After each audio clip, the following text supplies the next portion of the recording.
Há centenas, talvez milhares de anos, as pessoas olham para o céu e veem objetos brilhantes e velozes que desafiam qualquer explicação. Ocasionalmente, esses objetos caem na Terra. Ouviram uma explosão. Alguma coisa aconteceu aqui. Uma bola de esferas de luz. Segundo relatórios da inteligência mexicana, 2 supostos incidentes de OVNIs, semelhantes em natureza, mas separados por 33 anos, ocorreram em locais remotos do México. Os 2 lugares foram isolados e vasculhados pelos militares, que negaram qualquer ocorrência incomum. E o mais intrigante é que a evidência dos OVNIs ainda estaria nos 2 locais. Achou? Sim, está aqui. Ah, não pode ser. A prova de que algo aconteceu aqui. É o que os ufólogos querem. Existe explicação racional? Ou esses locais poderiam conter a chave para desvendar o mistério dos OVNIs?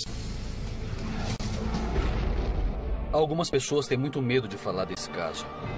De relatos sobre uma bola de fogo caindo na Terra, bolas de luz estranhas bateram nos galhos das árvores e causaram um incêndio. ao rastreio de um suposto OVNI caído, Descobrimos destroços de um avião que bateu num OVNI. a análise da evidência de um local de queda real Tivemos contato extraterrestre. e experimentos científicos para separar o fato da ficção. É muita corrente e mataria na hora. Você irá assistir ao caso 74012, Queda e Resgate de um OVNI.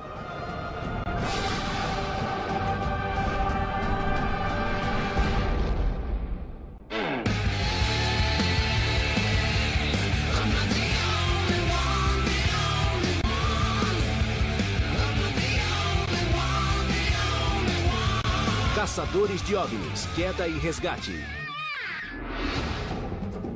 Em 20 de agosto de 2007, às 4 horas da manhã, um estranho ruído fez os moradores de Xilitla, no México, correrem para as ruas. Claramente delineado contra os céus, um objeto esférico em chamas voou sobre a vila e caiu em um bosque próximo. Alguns testemunharam o objeto misterioso mudar de velocidade e direção como se fosse um avião pilotado. O número de testemunhas oculares e a trajetória do objeto tornam o caso atraente para a equipe. O interessante é que esse evento de 2007 em Xilitla se assemelha à queda de um OVNI em 1974 perto de Coyame, 1.100 quilômetros a noroeste. Como em Xilitla, o objeto desconhecido de Coyame estaria viajando sob controle inteligente a velocidades supersônicas, até colidir com um pequeno avião civil. Ambas as naves caíram no deserto. Hoje, o suposto local da queda é conhecido como a Roswell do México. Sede da equipe. Recebemos um e-mail fenomenal de Victor Camacho, um dos maiores repórteres do México. Somos os primeiros investigadores de um caso recente. Uma bola de fogo saiu de um OVNI, como dizem os moradores da vila, bateu em umas árvores e pode ter deixado destroços.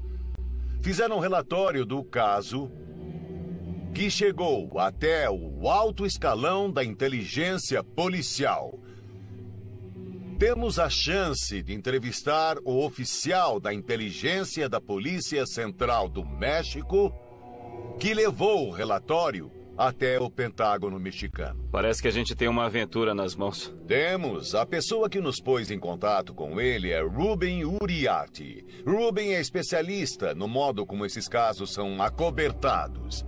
Há uma ligação entre o caso de Xilitla e o grande caso de Ruben, a Roswell, do México. Há uma possível colisão entre um OVNI e um pequeno avião. Ruben acha que encontrou o local da queda e pode nos levar até lá. Olha, se há uma suposta colisão de um OVNI com um avião particular, podemos achar peças ou até artefatos do avião ou do objeto não identificado. Estes são 2 casos fantásticos. Quero que vocês preparem o equipamento. Vamos investigar este caso. Xilitla, no México, é uma cidade nas montanhas a 220 quilômetros da Cidade do México e a 140 quilômetros do Golfo do México. No caminho, a equipe encontra Ruben Uriarte, especialista em casos de OVNIs no México e no sudoeste americano. Nesta área aqui, vários OVNIs foram vistos ao longo dos anos. O pesquisador de OVNIs Ronnie Million acompanha a equipe. Às 4 horas da manhã, uma bola de fogo amarelo avermelhada de cerca de 2 metros de diâmetro veio voando do oeste e caiu em um bosque de limoeiros e cafezais. Testemunhas chamaram a polícia e às 4:30 da manhã, toda a área estava isolada. Os policiais juraram segredo, mas um oficial da inteligência que investigou o caso agora quer falar sobre o incidente. Victor, estamos falando de uma coisa muito séria. Estamos. E ele não pode ser visto em público? Olha, ele prefere não ser visto em público. Victor Camacho é locutor e pesquisador de OVNIs. Ele e Ruben Uriarte garantiram o anonimato do oficial. Devido à natureza delicada de seu testemunho, o policial da inteligência insistiu para que seu rosto fosse disfarçado eletronicamente e a entrevista fosse feita em um canavial remoto, longe de observadores. Então você recebeu o relatório inicial, é verdade? É. O que aconteceu após receber o relatório inicial? Recebi o relatório no dia 19 de agosto. Objetos não identificados haviam caído. Havia relatórios anteriores sobre bolas de fogo nesta área. Fogo? Bolas Você de disse fogo. bolas de fogo? Bolas de fogo não são incomuns nesta parte do mundo. Em 8 de fevereiro de 1969, uma bola de fogo branco-azulada riscou os céus e pousou perto de Pueblo de Allende. A queda de um meteorito deixa uma cratera, mas as testemunhas afirmam que nenhuma cratera ou detrito foi deixado.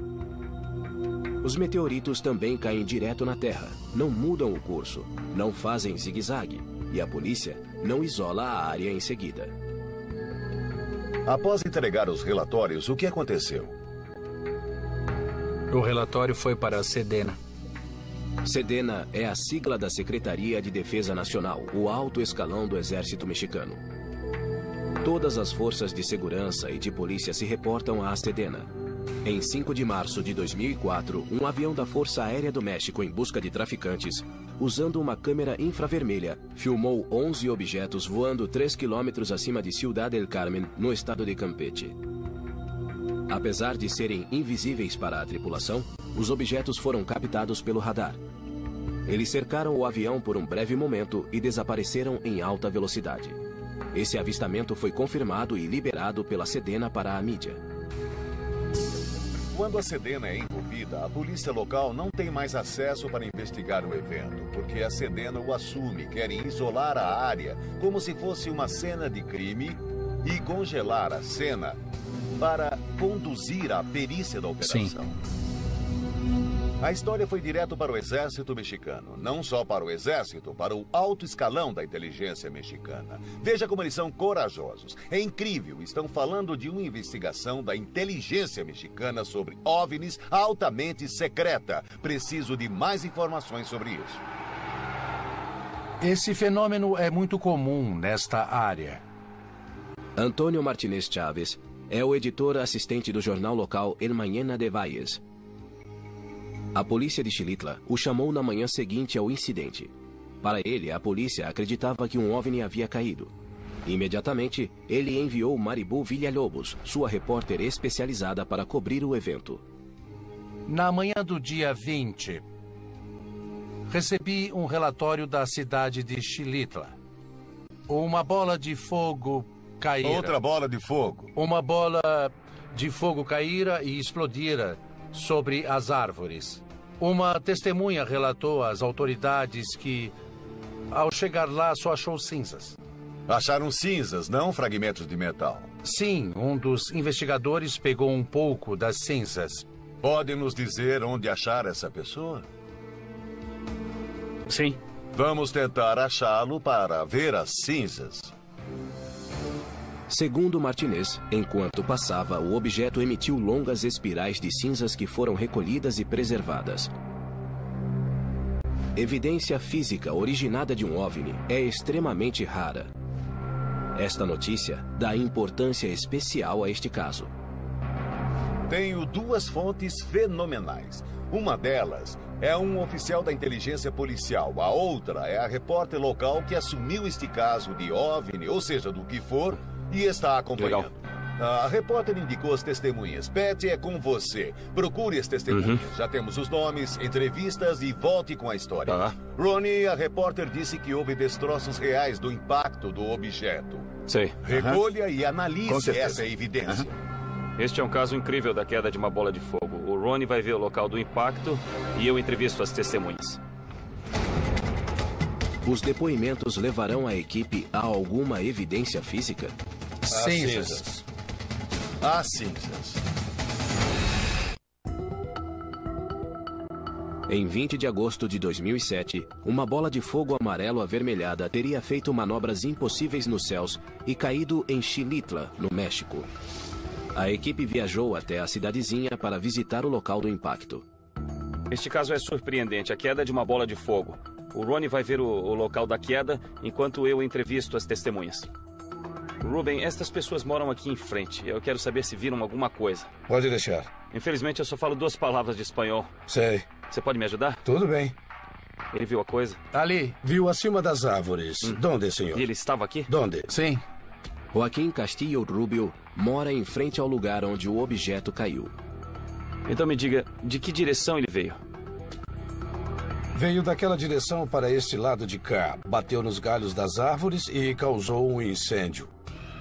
Segundo Rubio, o objeto tinha cerca de 2 metros de diâmetro e estava envolto em chamas. Sim, senti medo quando vi. Foi muito incomum para mim. Muito estranho ver aquilo. Mas Rubio não é a única testemunha. Pat entrevista Satarina Gonçalves, que teve uma visão melhor do incidente. Olhei para cima e vi uma bola de fogo. Parecia haver algumas chamas saindo. Então eu me virei e chamei meu marido, que ligou para a emergência. A polícia começou a chegar. Disseram que os rádios estavam desligados. Os rádios dos policiais não funcionavam. O rádio da polícia não funcionava. Ficaram sem comunicação por cerca de 20 minutos. Entre 4h30 e 4h50 da manhã, 30 minutos após a queda, a área toda ficou sem comunicação por rádio e sem energia. Nem os rádios movidos à bateria das viaturas tiveram condições de receber ou transmitir sinal. O que aconteceu foi que o teto começou a vibrar e eu ouvi um barulho muito estranho. Já sentiu esse tipo de tremor antes? Não. Que som fazia?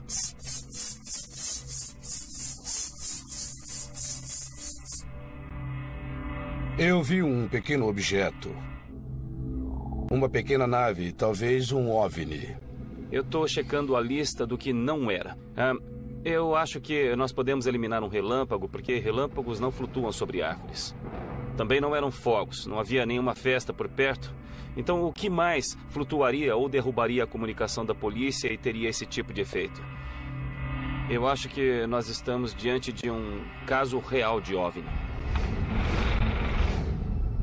Ronnie inspeciona o local da queda, procurando vestígios físicos do objeto.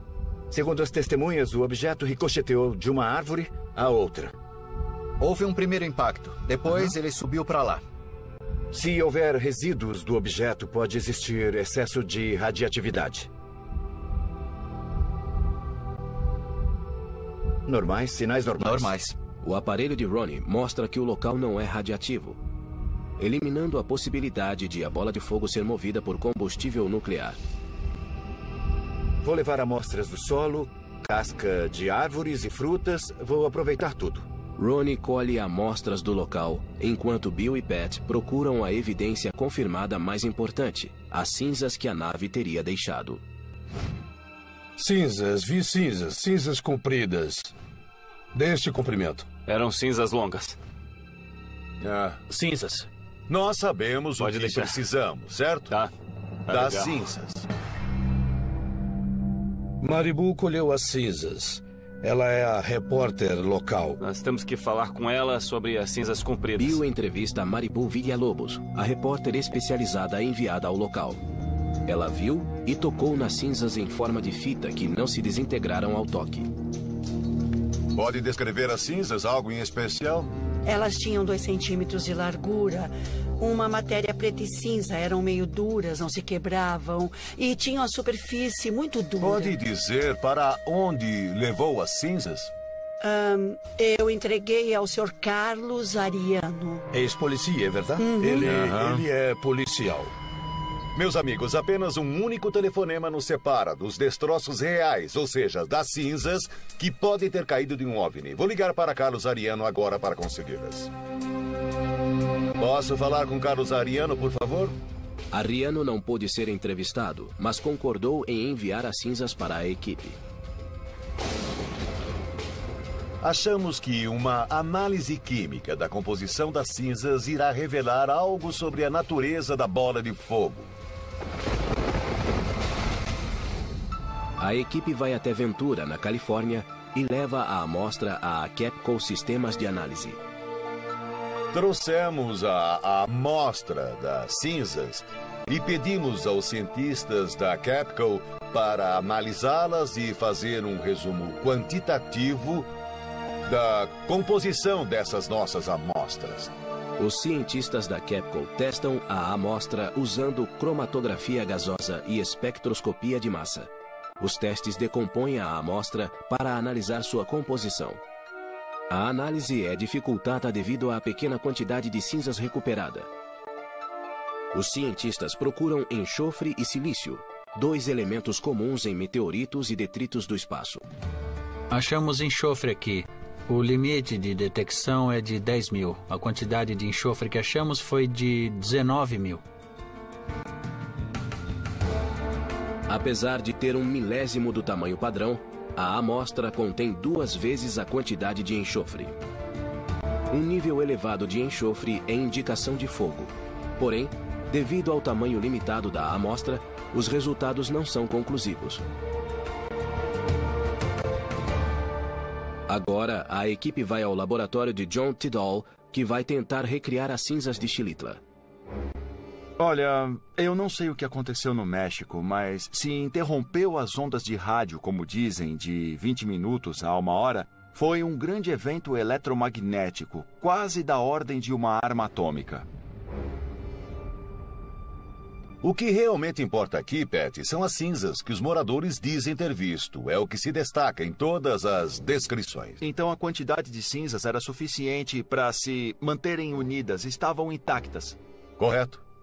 Como as cinzas não se desintegraram, a equipe deve considerar que sejam um tipo de fiação ou algo de natureza elétrica. Se uma nave alienígena teve algum problema e aí, bum!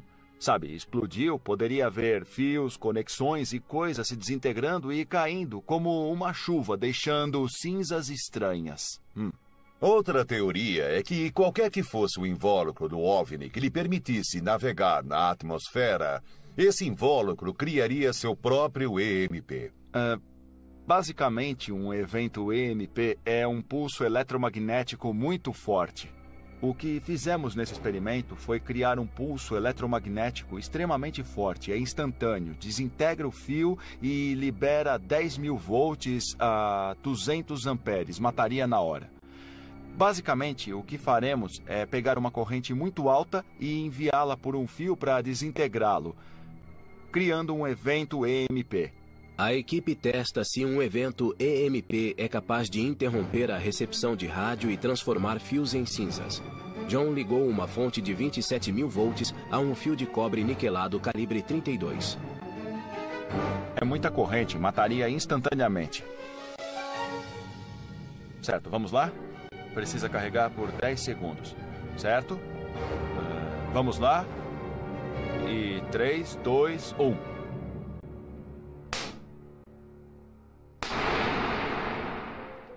O que acha disso, Bill? Nossa, tô vendo. É um fio longo de cinzas, com certeza. O cobre e o níquel do fio foram vaporizados. Além do claro sinal térmico e eletromagnético, aconteceu alguma outra coisa aqui. Quando começamos a investigação e as entrevistas, ninguém sabia o que poderia causar esses fios de cinzas. Era um grande mistério. A polícia não sabia, conforme relatou. O oficial da inteligência disse não saber, mas agora, pelo menos temos uma explicação plausível para o que pode ter causado as cinzas e pode ser um caso de OVNI. Então, acho que devemos trabalhar, neste caso, de modo talvez a achar mais informação. A equipe teria achado o local. Eu acho que é por aqui. Da Roswell mexicana? Achou? Sim, é aqui! Ah, não pode ser. Enquanto a equipe da revista UFO pesquisa o caso da suposta queda de um OVNI em Xilitla, no México, percebe semelhanças com outro caso de 1974. Coyame, 1.100 quilômetros ao norte, foi palco de um caso tão intrigante que ficou conhecido como a Roswell do México. Há um elo entre 1974 e 2007. Em 1974, o OVNI caiu sobre Coyame. Em 2007, um OVNI jogou uma bola de fogo sobre a vila de Xilitla. Nos dois casos, a polícia e o exército encobriram o incidente. Vamos achar os destroços em Coyame e o elo entre Xilitla e a Roswell mexicana. O especialista em OVNIs Ruben Uriarte dá à equipe a melhor pista deste caso. Dos dois lugares que vamos visitar, um é um campo de destroços de um pequeno avião que caiu no deserto aqui perto. Encontramos uma ótima pista. Ruben Uriarte achou o local onde o avião caiu no deserto de Coyame. Podemos achar evidência de contato com OVNIs ou, quem sabe, achar um pedaço do próprio OVNI. Coyame é uma cidadezinha com cerca de 30 mil pessoas a 200 quilômetros do Golfo do México e a 60 quilômetros da fronteira com o Texas. Coyame fica no deserto de Chihuahua, o mesmo que cerca Roswell no Novo México. Estamos a caminho de Coyame agora para ver o local da queda do OVNI. Às 22 horas de 25 de agosto de 1974, bases estratégicas de defesa em todo o Texas teriam sido postas em alto alerta quando o radar detectou uma nave não identificada. Particularmente alarmante era a velocidade em que o objeto estaria viajando. Ele foi detectado a 4.000 km por hora. Um avião comercial comum atinge de 800 a 970 km por hora. A velocidade máxima de um caça F-15, um dos jatos mais rápidos, é Mach 2.5, ou cerca de 2.200 km por hora. O objeto foi rastreado no Golfo do México em direção à fronteira sul dos Estados Unidos. De repente, o objeto vira 90 graus à esquerda e começa a acompanhar a costa do Texas. Ao mesmo tempo, sem saber que algo incomum estava acontecendo nos céus, um pequeno avião civil decola de El Paso, em direção à cidade do México. O tempo estava perfeito. Não havia razão para esperar que o voo não corresse normalmente. O objeto sobre o Golfo faz outra curva fechada, desta vez para a direita, adentrando o espaço aéreo mexicano e seguindo para as terras desoladas de Chihuahua, no México. Os técnicos da defesa americana teriam visto o objeto desaparecer repentinamente das telas perto da cidade de Coyame. Momentos depois, o controle aéreo civil mexicano relatava que um pequeno avião caíra no deserto de Chihuahua.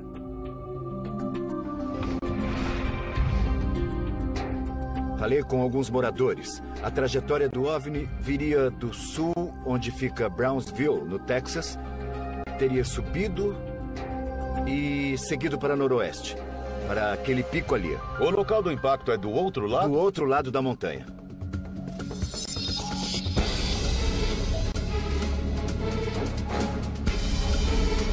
Vamos até o local. Certo. Vai ser um dia longo. Entendido. Parece ser daquele lado. Nossa, é incrível como todo esse terreno é parecido. Noé Torres é coautor do livro A Roswell do México, com Ruben Uriarte. Eles visitaram este local extensivamente enquanto pesquisavam para o livro. Ruben e Noé vão procurar os destroços. A equipe vasculha uma área de 2,5 km², esperando achar evidências da colisão de um OVNI. Estão vendo alguma coisa? Temos 3 perguntas. Onde está? Terá sofrido erosão do vento e da chuva esses anos todos? O local teria sido explorado pelos moradores em busca de artefatos? Deve ser 1,5 km acima. Então a gente tem que ir por ali. Parece que tem alguma coisa por aqui. Onde está, Noé? Bem em frente.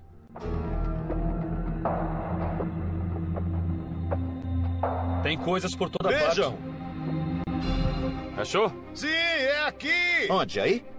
Vem aqui! A equipe localizou parte dos destroços e grande parte não é vista há mais de 34 anos.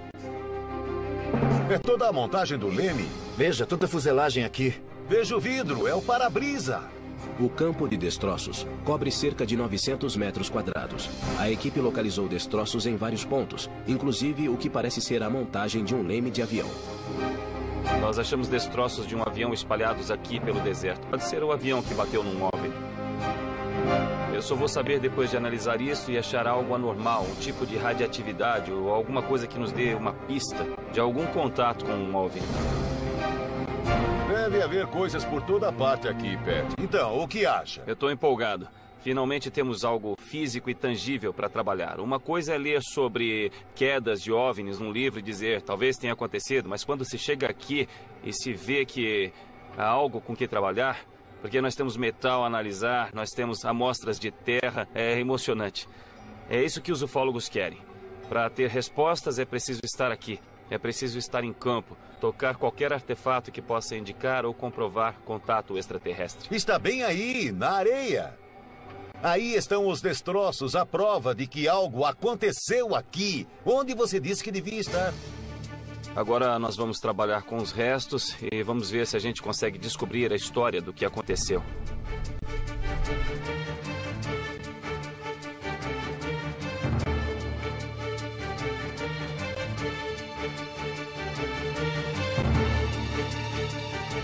A queda ocorreu há mais de 3 décadas, certo? Isso. Acho incrível que alguma coisa tenha sobrado, sério. Eu penso que este lugar foi deixado bem limpo pelo grupo que o varreu, talvez o exército mexicano há 33 anos, ou o exército americano. Não sabemos. O lugar foi bem varrido, mas achamos peças suficientes para identificar. Tem uma peça bem interessante aqui, pessoal. Parece parte da hidráulica do avião. Vamos ver. Isto aqui é um conector hidráulico. Há um tubo entrando aqui, certo? Depois há vários parafusos de pressão. Achamos um pedaço da seção da cauda, o filtro de combustível, vários tubos hidráulicos, para-brisas. Não é um veículo automotivo nem uma motocicleta, é um avião. O desafio é analisar o que estes restos dizem sobre o que bateu no avião. Nós sabemos que há destroços de avião, vemos o para-brisa, partes de avião, alumínio derretido... Mas nenhum OVNI. Não diz nada sobre um OVNI. No caso de Roswell, vários fazendeiros e militares descreveram o que viram. O problema neste caso específico é que temos evidência física, mas não temos com quem conversar. Não há testemunhas militares se apresentando. Não parece haver fazendeiros aqui para nos contar o que viram. Esse é o problema. Pode ter sido um incidente com um OVNI, mas precisamos de pistas mais sólidas para conseguir resolver este caso. Vamos ver isso.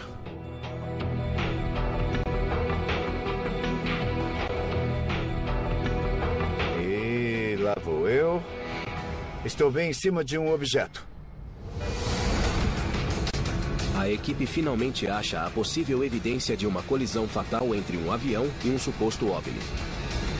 Esse é um achado muito importante. Este pedaço de metal retorcido conteria a prova? Estou vibrando, é um achado importante.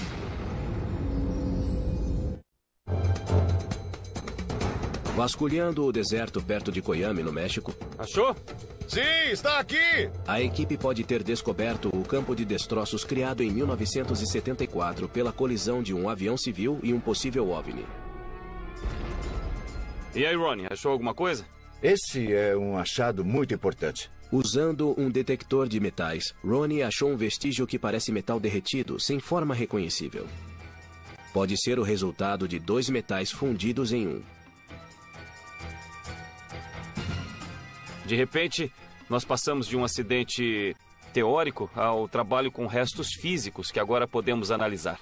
Este pedaço em si pode ser um exemplo da teoria da transferência. Na teoria da troca de Locard, dois elementos metálicos colidem, derretem e se fundem. Segundo o princípio de troca de Locard, sempre que dois objetos entram em contato, ocorrerá uma transferência de material.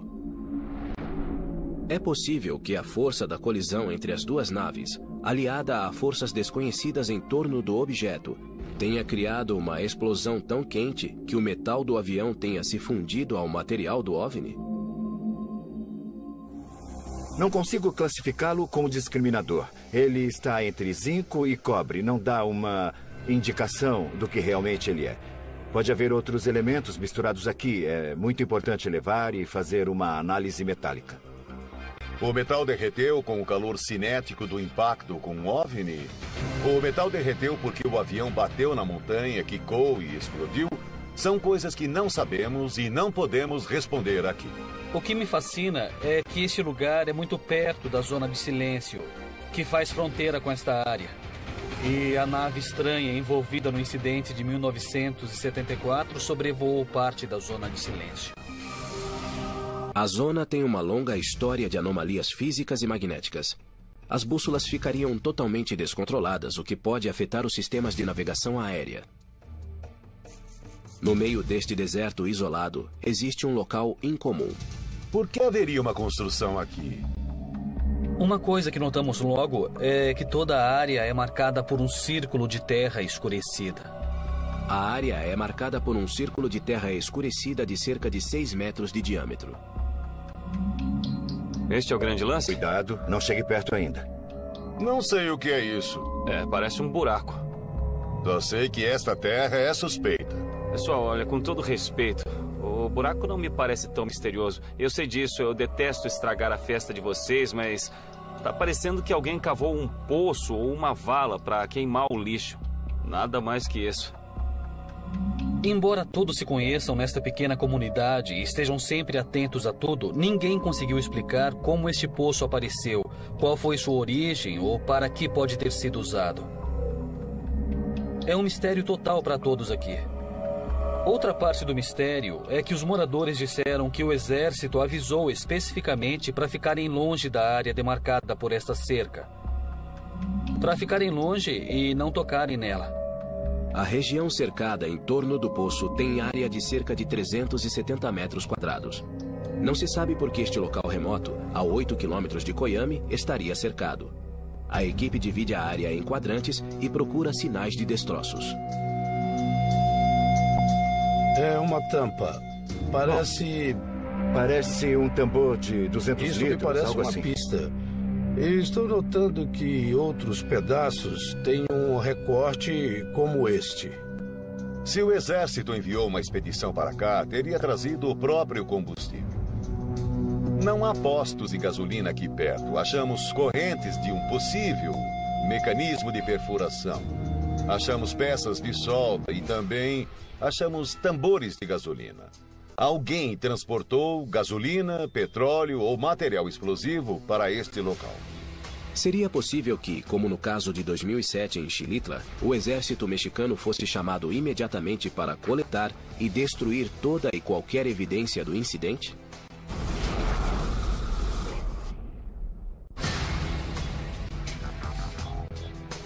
Eu estou pegando objetos circulares aqui.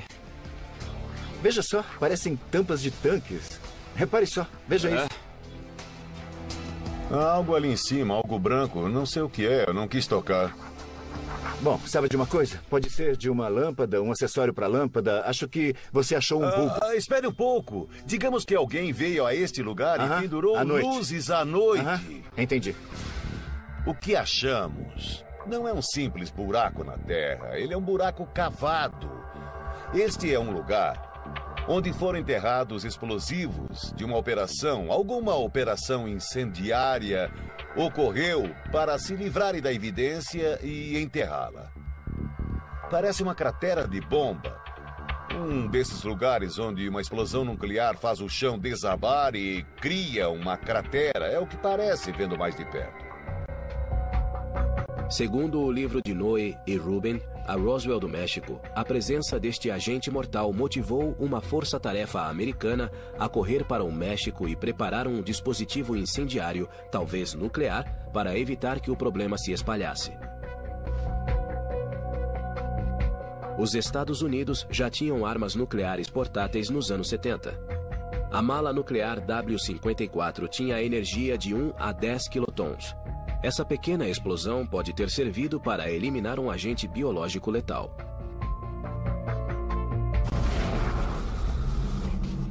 Segundo Noé e Ruben, durante anos após o evento de 1974, os moradores foram alertados a ficar longe desta área devido a altos níveis de radiação. O que houve aqui exatamente? Vou varrer bem devagar. Ronnie testa a radioatividade do poço usando um contador Geiger. O aparelho mede o número de partículas radiativas emitidas por uma amostra em contagens por minuto, ou CPM. Cerca de 15 CPMs. O próprio planeta emite uma radiação de fundo de cerca de 15 CPMs. Não há sinal de radioatividade. Parece que o local está radiativamente morto. Quer dizer, é normal. Ouviu? Espere um pouco. Espere. Isso aumentou rápido. Espere. O nível de radiação pulou para mais de 100 contagens por minuto, 8 vezes o nível normal, indicando material radiativo na vizinhança imediata.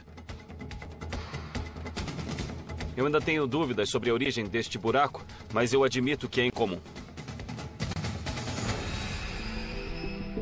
Quando se chega a um lugar que pode conter destroços de um avião que colidiu com um OVNI e que o exército limpou, mas onde ainda há pequenas peças de evidência pericial que revelam substâncias diferentes do que existiria no avião, para nós é uma emoção, é um achado muito importante.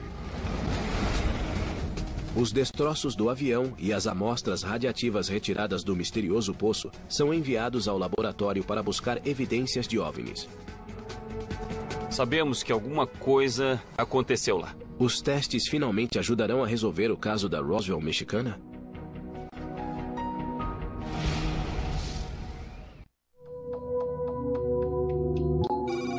A equipe reuniu amostras de uma suposta queda de OVNI perto de Coyame, no México.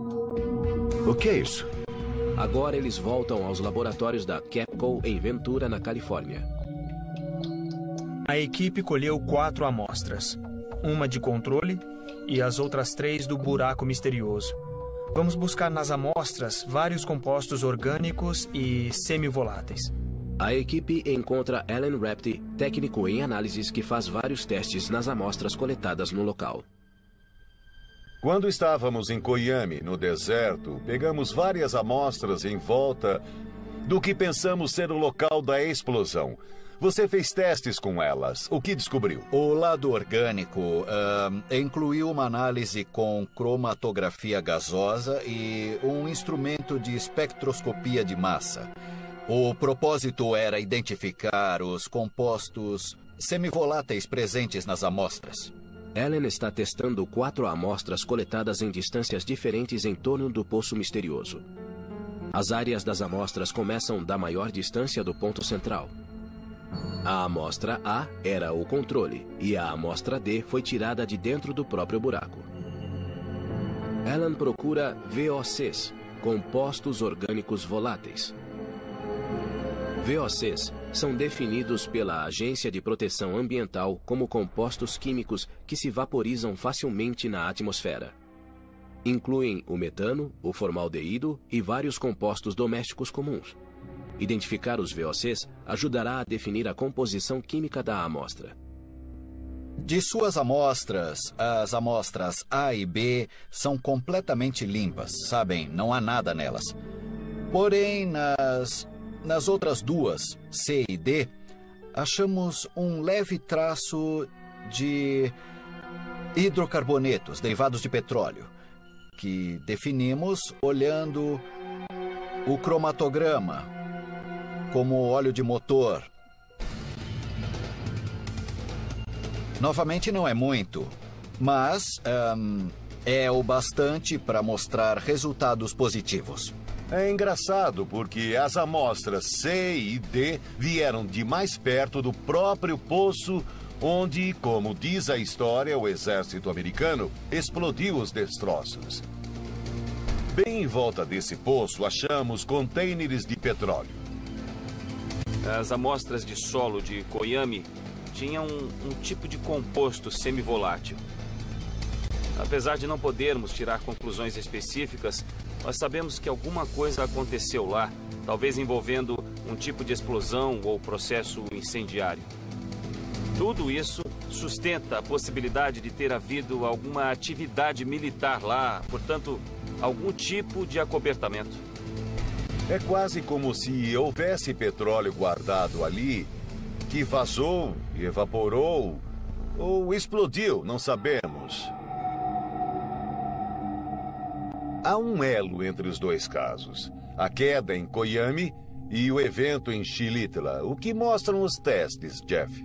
Os testes mostram que uma substância derivada de petróleo ou benzeno estava mais concentrada numa área específica, aquela da amostra D. Então, o buraco tinha a maior concentração de subprodutos de petróleo. No próprio buraco, notei que a terra estava escura. É quase como se o material no buraco expelisse algo escuro para o solo. Quanto mais perto do topo, mais clara era a terra. Parece até uma explosão, pelo que eu vi. Foi o que me pareceu. Pode ter envolvido voláteis ou semivoláteis. Detectamos vestígios lá.